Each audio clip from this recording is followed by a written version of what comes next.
of the Rock Island City Council due to the disaster declaration issued by Governor Pritzker. Because of this order related to COVID-19 public health concerns affecting the state and the city, the mayor has determined that an in-person meeting at City Hall with all its participants is not practical or prudent. For this reason, aldermen and staff may not be physically present at City Hall, and physical public attendance at City Hall may be limited. This meeting can be viewed live on Channel 9 for MediaCom customers living in Rock Island, or on the city's YouTube channel, www.youtube.com/user/rockislandil/live. Okay, let's do a roll call.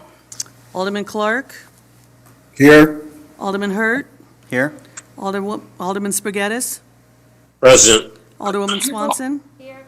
Alderman Parker, Here. Alderman Poulos. Here. Alderman Geenan, Present. Mayor Tomes. Not here. We have a quorum. Okay, first up, looks like we have a library update, and Angela, you have the floor. Thank you. I am here to provide an update. I want to thank you guys for letting me speak to you today, and to those who are watching at home. I believe most of my board is, and Jenny came. Thank Alderwoman Swanson. I'm sorry, came. She's one of our board members as well, and the foundation director is also watching. So tonight, I should say, we're talking about our 410 report, which is the Illinois Public Library Annual Report. It's required per the state statute. I do this every year. So the board approved that report at their February meeting, and I did submit it to the city manager, city clerk, and finance director this past week, so we are in compliance. Tonight, we're just going to go over the answers to the questions that this report requires. So the first thing right off the bat is revenues and expenditures, and this is always a difficult one because everything is pre-audit. We're waiting for final numbers, and there is a huge variance because of the bond for the performance project is in those numbers, and also the encumbrances that we're carrying over. So rather than dwell on those numbers, I will say let's flip to the next page and actually look at the chart of how we spend or how we receive our money and how we spend our money. So revenues, if you add up local taxes and state taxes, we're at 88% tax-funded institution, and that is by design. We also have in this pie chart 7% for sale of assets, and that is our 3031 library. Those funds were designated to an assigned reserve fund for building projects, so the board voted on that. Next up, we have expenditures. I'm pretty proud of the fact that we keep our personnel costs fairly low. Those costs include all of the benefits that they receive as well. And as you can see, all the others, 18%. Our next largest expenditure is in services, and then it goes down from there. So to get more into our expenditures, I did break those out a little bit into some charts. So personnel at 65% shows you what we've paid throughout the past 6 years on personnel. Includes all of our full and part-time staff, insurance, etc. So you'll see we're down quite a few people, and I'll talk a little bit more about that later. But that is how we keep our costs somewhat under control. Supplies are at 5% of our total budget. This is going to vary depending on bulk ordering, but it does include our office supplies and computers and programming materials. So that's like the things that we have for our events, as well as COVID mitigation was a big one this year, and buildings and ground supplies because of all of the things that we had to do for that. And then a lot of people don't realize how much it costs to process our materials. So if we're getting 20,000 items, say, a year, all of those things have to go through security tagging and stickers and things like that. So that's a rather high cost as well. And you would know that if you ever lost an item and had to pay those costs back. Next, we have services at 18%. This is our other big one besides personnel. And the reason that is because of our service contracts, and that includes our library's electronic databases and materials. So anything that you use online, that comes out of a service contract line. And we have worked very hard to keep that under control as well. And then finally, we have other 6%. That is our print materials, the things that you would go to the library and check out. We don't really have continuing education anymore. And then our promotional items for summer and winter reading programs, giveaways. Transfers and contingencies, that's going to vary. It's kind of in and out. It's at 3% this year. It's our general fund charge, what the city charges us for service, our fleet, which has gone up because of the mobile library, and I think we're getting a new lease truck. And then just grants and capital improvements. So statistically speaking, I didn't compare it to last year because it's kind of abysmal in some ways because we were closed 2 months, and then another 2 months we only did curbside, so there was actually no patrons coming in for about 4 months this year. Even with that, though, we were able to circulate 292,000 items, and our largest increase, and this should not be surprising, is our online circulation at 74,000. That's up 11% over last year. So people did start to find our online databases and streaming and ebooks. Hope you're enjoying the fake book covers. I thought we needed to lighten the mood a little. Extension of services is another thing that this report asks for. So our current partners, there's a list there, and that is just a small list, actually, and I neglected to put the Parks Department on there. There's actually many more, and new for this year are the 4 different nursing home and assisted living facilities there at the bottom. We have extended our outreach and delivery services to those folks. Our fund requirements for 2022, the library board actually has been discussing this for quite some time. We feel for 2022 we would want $2,866,007. That's $269,726 higher than this year in revenues. Since the tax levy is dependent upon the equalized assessed value, it's unknown what a levy increase would need to be to increase the revenues by 12.6%. Plus, there may be other ways to find and money for that increase. And so I kind of spent a little time here on why we're asking for that and why we have that in here. The next 2 slides will show some of the reasons, but the biggest reason is really our tax levy and what it's done over the course of the past 11 years. So in 11 years, the tax levy dollar-wise has increased $230,541. Just to give you an idea, if we had received a 2% increase each year, compounded annually, we would actually have $465,089.28 additional in local tax funds. So we wouldn't be here asking for an increase. That's what a minimal increase does year after year after year. But it doesn't always mean that our library tax levy would need to be increased because of the equalized assessed value. So the areas in red show an actual decrease in the levy, even though the dollar amount may have increased a little. And there's a formula for that. And I know Stephanie has explained that year after year, and I know Linda Barnes could as well. I just wanted to show how that really affects our operations and really how minimally year after year we really need to keep up with everything.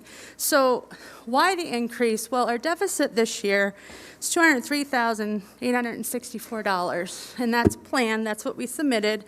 It does include a 2.72% decrease in the tax levy, which is a 1.5% decrease in revenues and expenditures, however you want to look at it.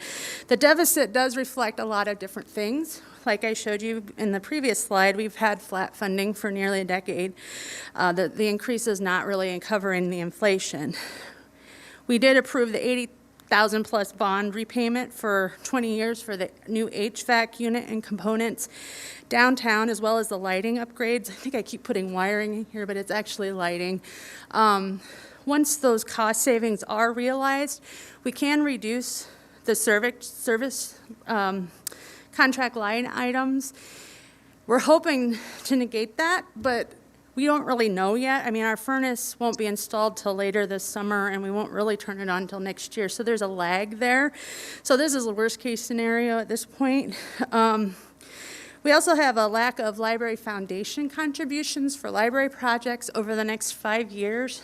They have made a pledge to our capital campaign for the YMCA library, and they are only able to give us the restricted funds that they have set aside that the donors have said it has to go to certain things. So the rest of that money is going towards that capital project. We also have great staff that have been there a long time, but with that comes some longevity costs. And then, of course, increased maintenance cost. Minimum wage isn't going to totally kill us, so we're working through that right now. But inflation for print and electronic materials, I realize that inflation itself is usually between 1.5% and 2%, but that can be, 5% up to sometimes magazines go up 24% in a year. It's pretty amazing. And since that is our business besides the service industry, we have to have money for those items for people to check out. So we never quite know. And when you do check out items from our online services like Overdrive and Baker and Taylor 360, there are limits on how many times you can check out those items before we have to purchase another one. Whereas if we buy a hardback book for the library, it will stay there perpetually unless somebody loses it or we decide to get rid of it. I mean, we don't have to keep repurchasing it. So that is one of the reasons that we always see an increase. So how have we managed it? Well, we've downsized since 2013, and I really can only talk about since then because that's how long I've been here. We've utilized the bulk ordering contract for supplies through the city with the bi-state, so that has saved us money. We have reallocated some of the print materials budget to purchase the electronic items, and we're constantly looking at our services and materials just to make sure that we're spending money only on what is being used. But most importantly, this is the last year we had any available unrestricted reserve funds to balance the budget. So basically, when I came in, I presented our budget a week after I started in 2013, and that was the first year there was a deficit budget. And so that's what I presented, and then ever since then, that's what it's been like. But we've always gotten by because we've had this unrestricted reserve fund. We don't have that anymore. So what we're asking for, again, $269,726 to increase to basically put us back to zero, make us whole. And that is an increase of, as you can see, the $32,612, which was this year's additional deficit, the $203,864, which is the previous year's deficits, and then for next year, an increase of $33,250 to offset the cost of living that we predict for 2022.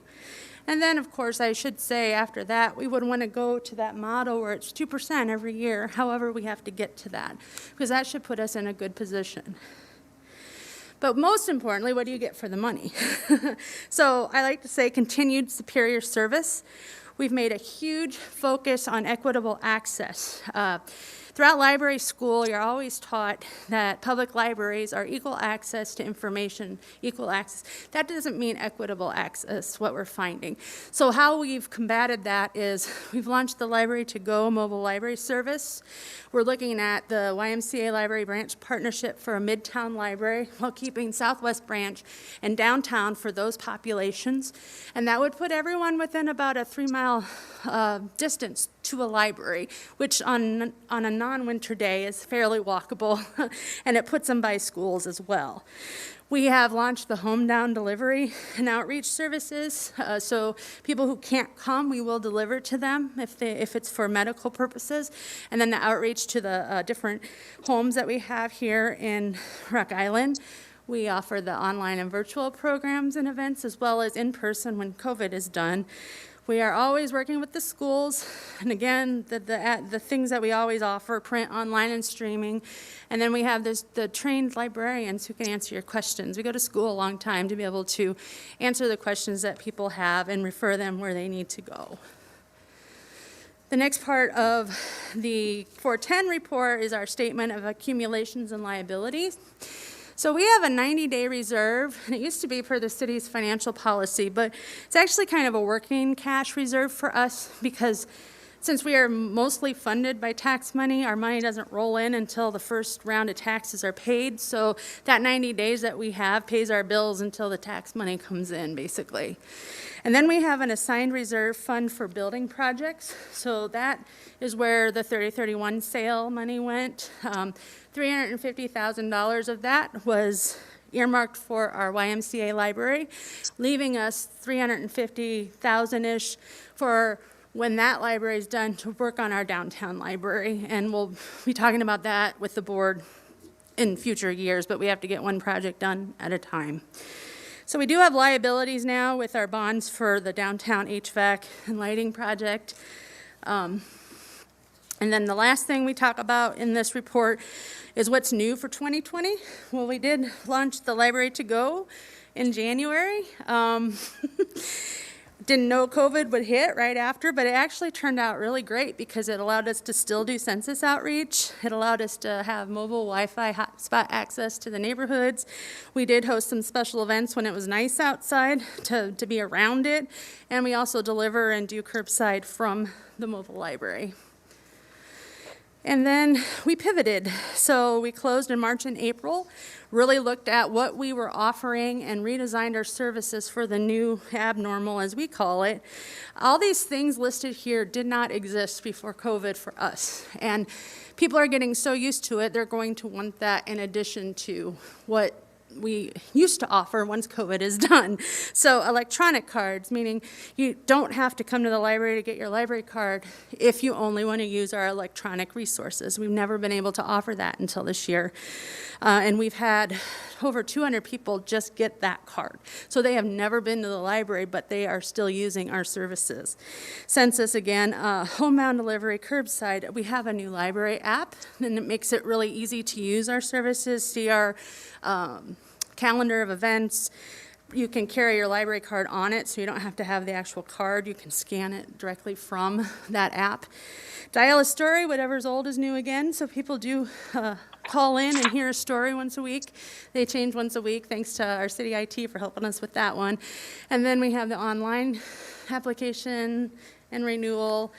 All of the other stuff that's listed, we've never had reference chat, so you can do it in person, telephone, email, now chat, and to talk to a librarian.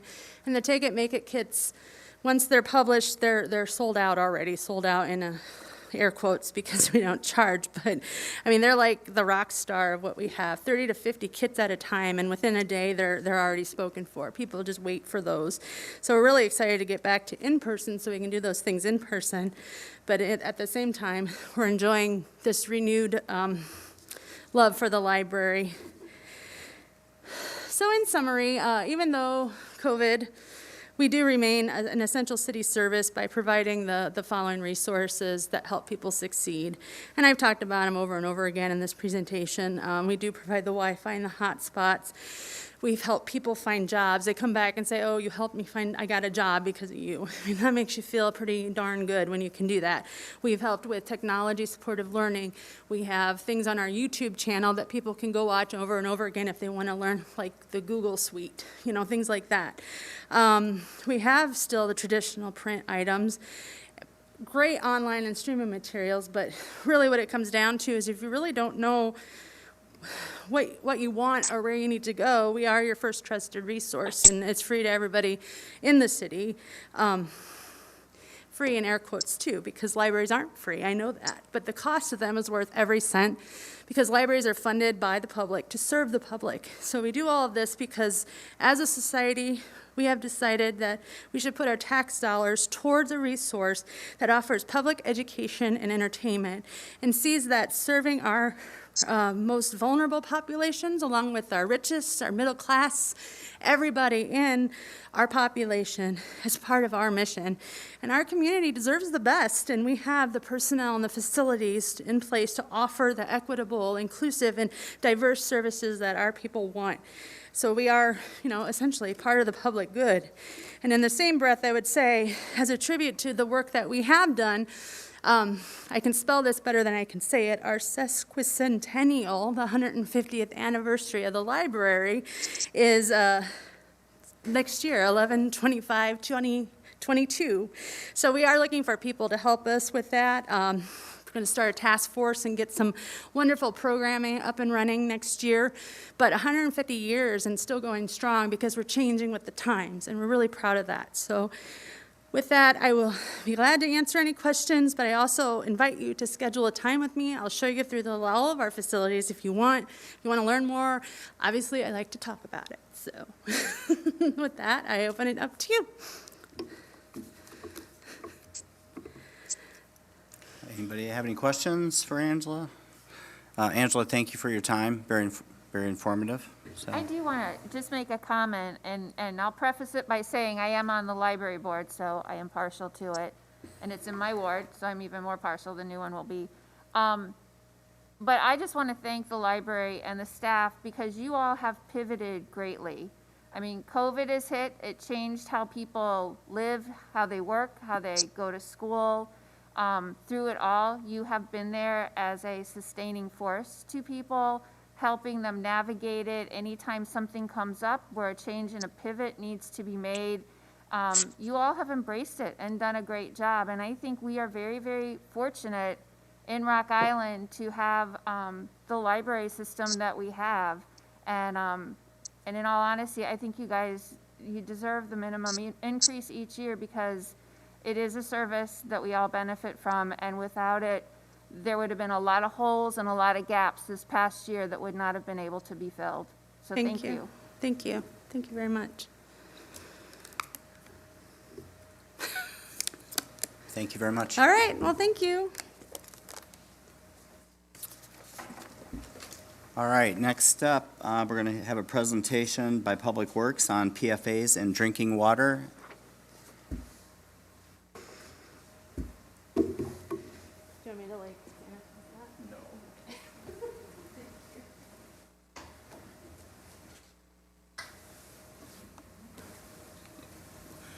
Well, good evening, everyone. I'm going to introduce Jason Upton, who is our utility superintendent for the city of Rock Island. He is our credentialed license A for the water side, and he holds a Class 1 wastewater license as well. So he oversees both the water and wastewater. Also introduce Travis Matlick. He is the water plant manager up at our new water plant, and he also holds a Class A for water operation and a Class 4, I believe, or 2 for wastewater. So these two are going to give this presentation tonight because they've been involved with the PFAS, involved with the Quad City Water Coalition, which Rock Island is a part of, along with East Moline, Davenport, and the Arsenal. Is that correct? And Moline. So the Water Coalition has been meeting monthly to discuss this topic. Some draft guidance has come down from the EPA in regards to PFAS, which we're going to cover in the presentation. And I guess the short answer is we really don't have a lot of answers at this point, but we wanted to get out in front of that, make everyone aware of what it is, what we plan to do about it, and you know, what you may see in the future in regards to PFAS and drinking water. So with that, I'll turn it over to Jason. And Mike pretty much gave a summary of everything that that's in this report here. So PFAS is an emerging contaminant. I know Alderman Geenan and I had some discussion about this almost a year ago. It came out. They did some independent testing over in Davenport. They had some hits, some tests that came out in the positive for PFAS, PFOA. I think American Water or Iowa American did a press release at the time, and it was independent that came out. Since then, the state has looked at PFAS and has started setting draft guidelines. So I'll kind of go through what is PFAS and you know, why is it important. Our main thing here is just for that transparency to you, the council, because there will be some steps that are recommended. Again, this is all draft regulation that's out there right now, so it's not an MCL. So it's they haven't set the limits yet, but it's in the process of getting limits set for us. So because we did test trace high, and you'll see that here in a minute, They do have some recommendations for us as a city. So what is PFAS? So PFAS is polyfluoroalkyl and perfluorooctanic acid. We call them PFAS, PFOA. Makes it a lot easier than trying to pronounce those substances. They are in a group of about 5,000 human-made chemicals that are manufactured for their oil and water-resistant properties. Since 1940, PFAS has been used in a wide range of consumer products, industrial processes, and in some firefighting foams. These would be called aqueous film-forming foams, or AFFF. PFAS really first came out on some of the DOD installations, because in airports is where they first started seeing this, because it was in the foams. But it's also prevalent in Teflon, the coatings that are on the pans, the nonstick Teflon, Gore-Tex, probably your swimsuit, has these chemicals in them because of their water repellent and properties that are involved with them. But with those chemicals and the use in products, they have resulted in it being released into the air, the water, and the soil. So what's so special about it? It's highly water soluble, binds well to soil and sediments, does not degrade in the environment, and protein philic, the bioaccumulation in the body. So it's one of those things that once you absorb it into your body, then it takes a while to get rid of it. Drinking water is a major exposure route, parts per trillion in water and parts per billion in the blood. So when we talk about parts per trillion, and when I get to that part, I'll point that out to you. Parts per trillion is like an eyedropper, one drop of food coloring in like 30, Olympic-sized swimming pool is what you compare it to. So it's very minute amounts that we're talking about here. So here again, they're bioaccumulative, meaning they build up in the body over time. And again, I'm not a professional on PFAS or PFOA. I'm learning all of this as Travis and as is the coalition that Mike met with. And I can give kudos to our coalition that was formed before I came here. It is Rock Island, Moline, East Moline, Davenport, and the Arsenal. So when we have things like this, we can kind of get together as a group, find out more about the chemical, more about how the state's going to regulate us on this, and come up with a solution plan moving forward. So PFAS, they have a long half-life and take several years to be eliminated from the body. Exposure to PFAS does not necessarily mean that a person will get sick or experience an adverse health effect.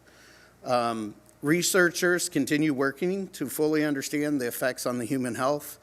And while research on the effects of PFAS exposure on the human health is ongoing, current scientific studies have identified possible adverse health effects such as increased cholesterol levels, increased risk for thyroid disease, low infant birth rates, reduced response to vaccines, liver and kidney toxicity, and pregnancy-induced hypertension.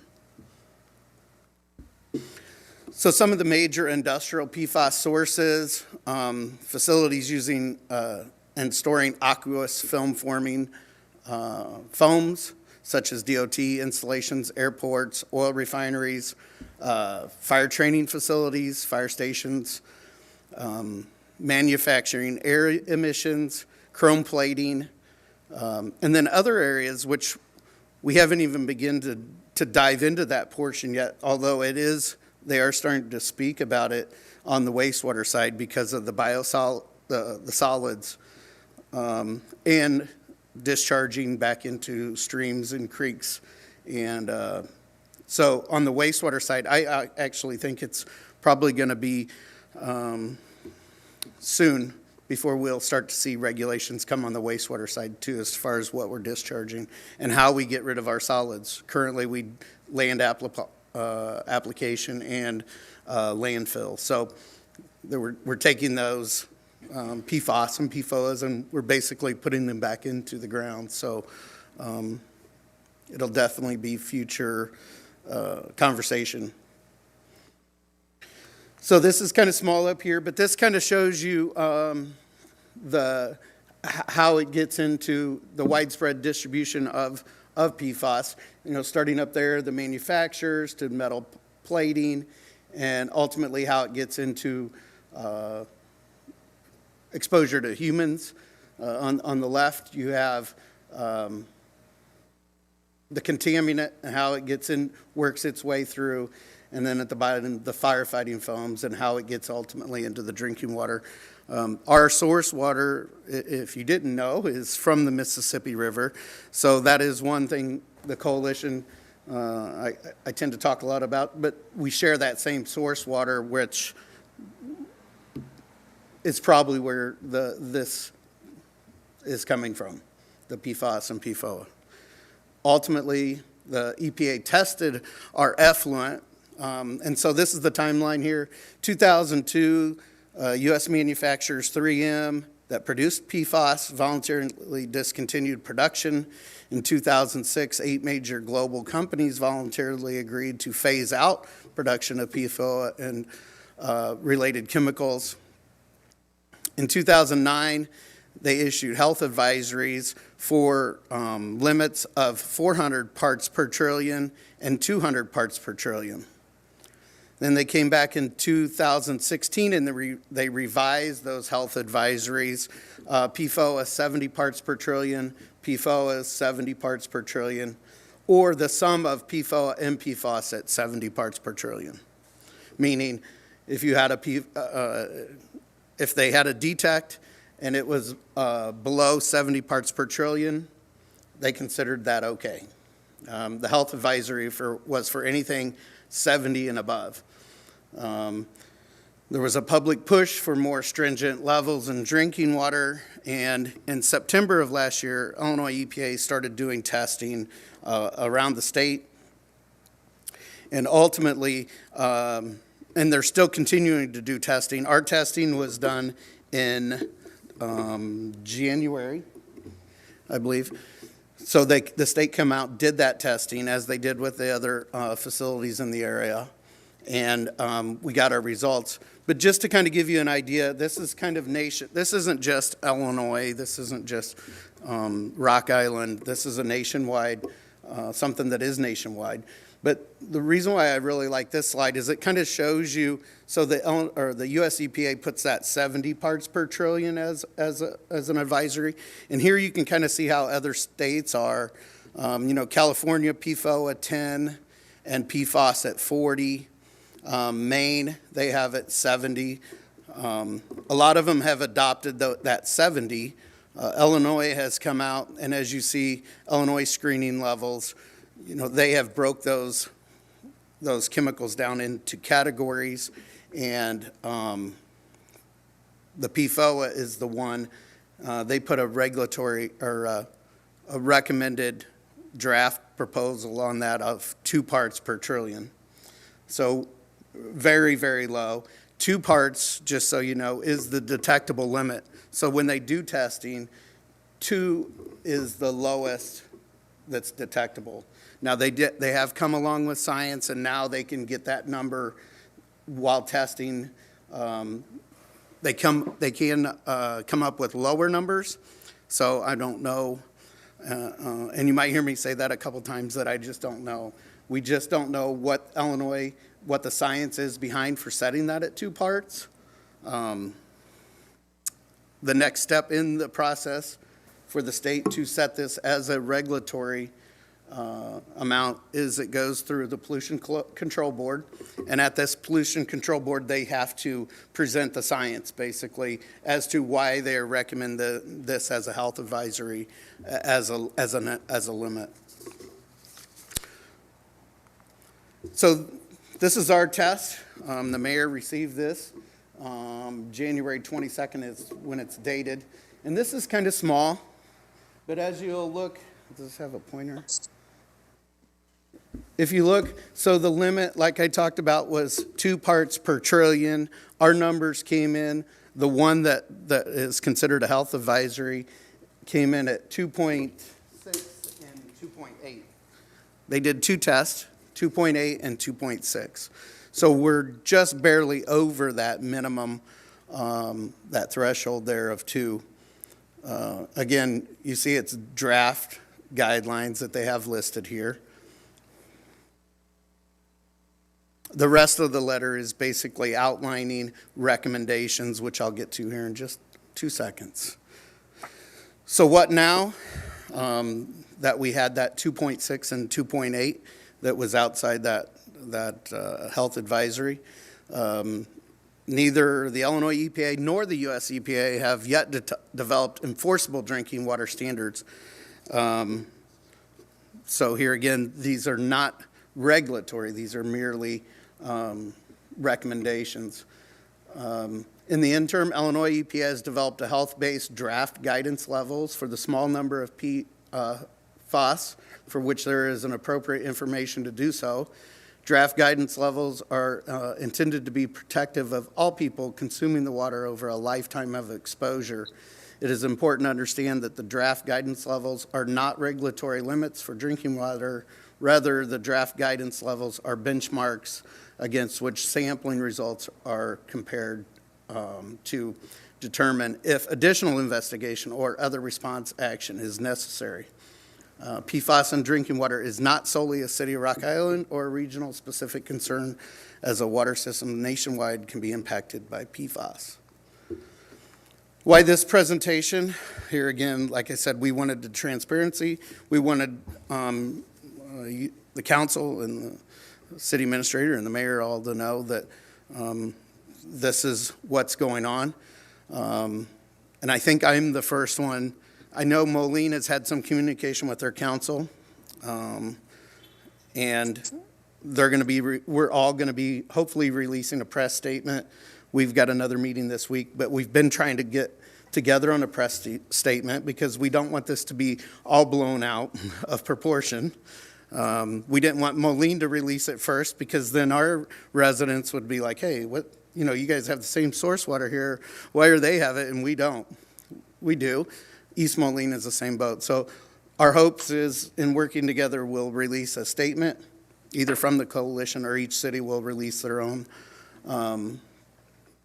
So the Illinois initiated the investigation into the levels of PFAS concentrations in water supplies throughout the state. Rock Island participated in this investigation. Our results have been returned. The investigation found that Rock Island's water supply had trace concentrations, and I have 3 there, and I did find that that's an error. It should be 2. When I started putting this together, we hadn't got our test results back, and I started preparing this for the council, and I was using one of the other cities that had 3. So we do have 2 compounds in the PFAS family of chemicals. Rock Island plans to follow EPA recommendations to communicate this info to the community, continue to work collaboratively with neighboring water systems, and to conduct monitoring of Mississippi River water and finished water, as well as looking into treatment alternatives to reduce the concentrations of these chemicals. There is a link there. The EPA does have a very nice dashboard that shows you all of the cities that have been tested and what the results were. So you can obtain information from there. I did submit with this presentation. AWWA just recently released, I think it's like 50 pages. It's all the information about PFAS and where this is kind of going. So if you would like to research this more, feel free. I can email it to you or get you any information that you would like. Because like I said, this is learning. This is a learning process for myself, Travis, and all the other communities in the area. So on that, I don't think I have any other notes. I kind of wrote down some different notes throughout the day, and I didn't follow a single one of my little notes here that I had. But if there's any questions, I'd be more than happy to try to answer them. If I may, how often are we going to be testing this? So one of the recommendations, we've always tested for PFAS. So we have results, past results too. But here again, it's always been below that 70 parts per trillion, so we haven't really worried about it. One of the recommendations is quarterly sampling. Part one of that is trying to find out which testing facilities can test for detects that low, number one, and test for PFAS. It's not something that we do in our lab. It's something that we'll have to send out. But we are working with Moline and East Moline pretty heavily on trying to develop some sort of testing, because there is a cost to this additional testing, but they're talking quarterly, so 4 times in a year. And hopefully we can work with Moline and East Moline on testing the river. And we, in that collaboration, we're also working to try to do additional testing rather than just what's required by the EPA or recommended by the EPA. Yeah. And then I have a question. Since we all get our water from the same source, the river, are all the cities close? I mean, because I know we have our own water. I know Iowa does their own thing. So are the results very similar for each city?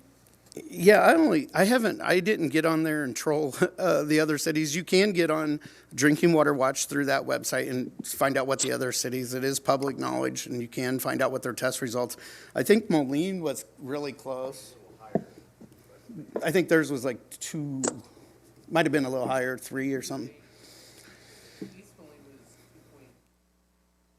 East Moline, they actually got tested 3 times. So the first time they tested them, it came out as 2. And so then the second time it came out as like 2.3. And then the third time, I can't remember what she had told me. But so they ended up getting 3 tests done because of that first one being right at that advisory level. So,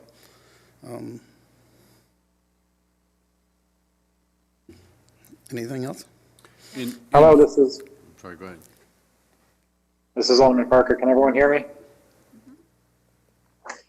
What is the abatement for PFAS at this time? How do we address this? I mean, I know we don't have to yet, but it's coming. Yeah, unfortunately, it's probably something most cities don't want to hear. It's actually an added process. So you can either do it by putting like a different type of carbon filter media in there. The only problem that we're seeing is, it all runs through some sort of extended filtration, basically, some sort of carbon filtration. And there's a lot of different studies out on the East Coast. They've already started building their plants and adding to their plants to accommodate this. The problem that they're running into is there's a certain life to that media. So what do you do with this media once it's absorbed the PFAS? You've got to get rid of it. So then you have to have that shipped somewhere. So this is a huge web of, we don't know, but it is, there is methods out there of removing it. Here again, removing it at levels down in the 2 parts per trillion. I'm not sure how effective that is, and nor does the science that's out there right now. If you had a 70 parts per trillion and you reduced it with some sort of alternate treatment method, and you reduce that to, say 20, which would be below the 70, or say you had 80 and you reduced it to 20, that's a reduction. You're down below what is recommended through the US EPA. But to get down to that 2, we're just not sure how you can totally eliminate it. And then what do you do with the byproducts afterwards? Backwashes and media. So, I don't know if that answers it, but it is alternative treatment measures can be added to the plant to eliminate it or make it a reduction.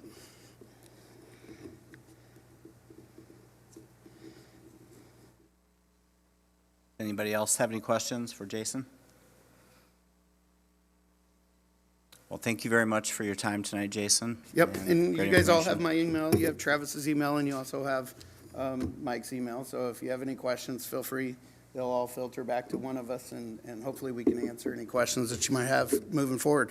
But do look forward to some sort of press release coming in the next coming weeks, once we get that put together as a coalition. All right, thank you very much. Uh-huh. All right, with that, we'll conclude the study session for this evening, and we will be adjourned till 6:45.